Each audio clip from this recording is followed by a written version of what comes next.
ಸರಿಗೆ ತಾವು pen drive ಭ್ರಷ್ಟಾಚಾರದ ಬಗ್ಗೆ ಹೇಳಿದ್ರಿ. ಭ್ರಷ್ಟಾಚಾರ ಪೆನ್ ಡ್ರೈವ್ ಬಗ್ಗೆ ಸಿದ್ದರಾಮಯ್ಯ ಅವರು ಹೇಳ್ತಾರೆ, ಕುಮಾರಸ್ವಾಮಿ ಅವರು ಹಿಟ್ ಅಂಡ್ ರನ್ ಮಾಡ್ತಾ ಇದ್ದಾರೆ. ಈಗ ಸಿದ್ದರಾಮಯ್ಯನವರು ಆ ವಿಷಯವನ್ನು ನಾನು ಕೊಡ್ತೀನಿ, ತನಿಖೆ ಮಾಡಿ ಧೈರ್ಯ ಇದೆಯಾ ಅವರಿಗೆ ಆ್ಯಕ್ಷನ್ ತಗೊಳ್ಳಿಕ್ಕೆ? ಇಲ್ಲ ಅದನ್ನು ಬೇಕಾದರೆ ಮ್ಯಾನಿಪುಲೇಟ್ ಅಂತ ಹೇಳ್ತೀರಾ? ಕೊಡ್ತೀನಿ ನಾನು. ಏಕೆಂದರೆ ನಿಮ್ಮ ಕೈಯಲ್ಲಿ ಶಕ್ತಿ ಇಲ್ಲ, ಆ್ಯಕ್ಷನ್ ತಗೊಳ್ತಕ್ಕಂಥ ಶಕ್ತಿ ಇಲ್ಲ. ಆ ಅಧಿಕಾರಿಗಳು ಆ ವರ್ಗಾವಣೆಗೆ ಯಾವ ರೀತಿಯಲ್ಲಿ ಹಣ ಹೊಂದಿಸಬೇಕಾದ್ರೆ ಅವ್ರ ಪರಿಸ್ಥಿತಿಗಳು ಏನಿದೆ ಅಂತಕ್ಕಂಥದ್ದು ಏನೇನು ಚರ್ಚೆ ಮಾಡ್ಕೊಂಡಿದ್ದಾರೆ, ಯಾರ ಹಣಕ್ಕೆ ಒತ್ತಾಯ ಹಾಕಿರೋದು, ಎಲ್ಲ ವಿಷಯವನ್ನು ಕೊಡ್ಲಿಕ್ಕೆ ತಯಾರಾಗಿದ್ದೀನಿ. ನಿಮ್ಗೆ ಆ ಶಕ್ತಿ ಇದೆಯಾ ಸಿದ್ದರಾಮಯ್ಯನವ್ರಿಗೆ ಆ್ಯಕ್ಷನ್ ತಗೊಳ್ಳಿ? ಯಾವುದು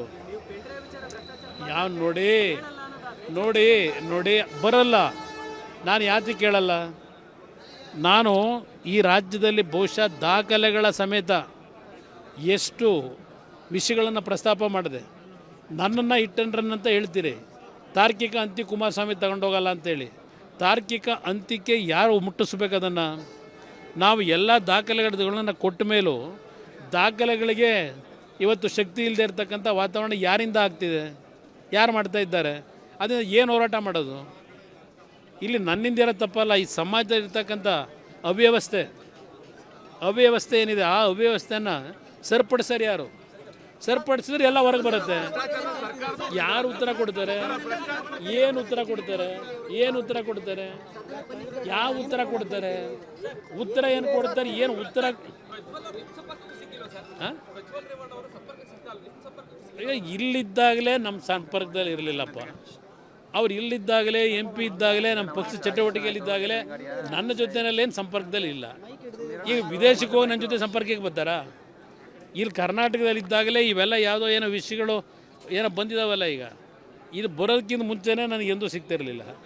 ಇನ್ನು ಅಲ್ಲಿ ನಾನು ಹುಡ್ಕೊಂಡು ಹೋಗಲ್ಲ, ಇಲ್ಲೇ ಸಿಗದೆ ಇದ್ದ ನನಗೆ ಕೇಳಿದ್ರೆ ಯಾವುದೇ ರೀತಿಯ ಹಿನ್ನಡೆ ಇಲ್ಲ. ಸತ್ಯಾಂಶ ಹೊರಗೆ ಬರಬೇಕಲ್ಲ. ಸತ್ಯಾಂಶ ಹೊರಗೆ ಸರ್ಕಾರ ತಂದರೆ ಆಗ ಒಪ್ಕೋತೀನಿ. ವಾಸ್ತವಾಂಶ ಏನಿದೆ, ಈ ಸರ್ಕಾರಕ್ಕೆ ಅದು ಬೇಕಾಗಿಲ್ಲ. ಅವರಿಗೆ ಒಂದು ವರ್ಚಸ್ಸನ್ನು ಹಾಳು ಮಾಡಬೇಕಾಗಿತ್ತು ಅಷ್ಟೇ. ಆ ಹೆಣ್ಣು ಮಕ್ಕಳಿಗೆ ಅದೇನೋ ಹೇಳ್ತಾರಲ್ಲ, ಆ ಹೆಣ್ಣು ಮಕ್ಕಳಿಗೆ ಸಾಂತ್ವನ ಹೇಳೋಗ್ಬೇಕಾಗಿತ್ತು ನಾವು ಅಂತೇಳಿ.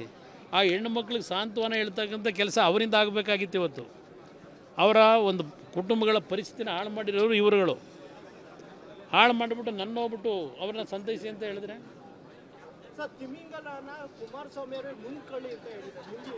ಆಯಿತು, ಬನ್ನಿ, ನುಂಗ ಕಾಲ ಬಂದಾಗ ನುಂಗಾಣಂತೆ, ಬರ್ತೀನಂತೆ.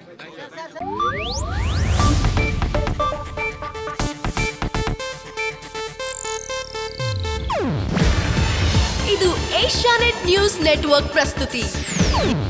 ನೀವು ನೋಡ್ತಿದ್ದೀರಾ ಏಷ್ಯಾನೆಟ್ ಸುವರ್ಣ ನ್ಯೂಸ್.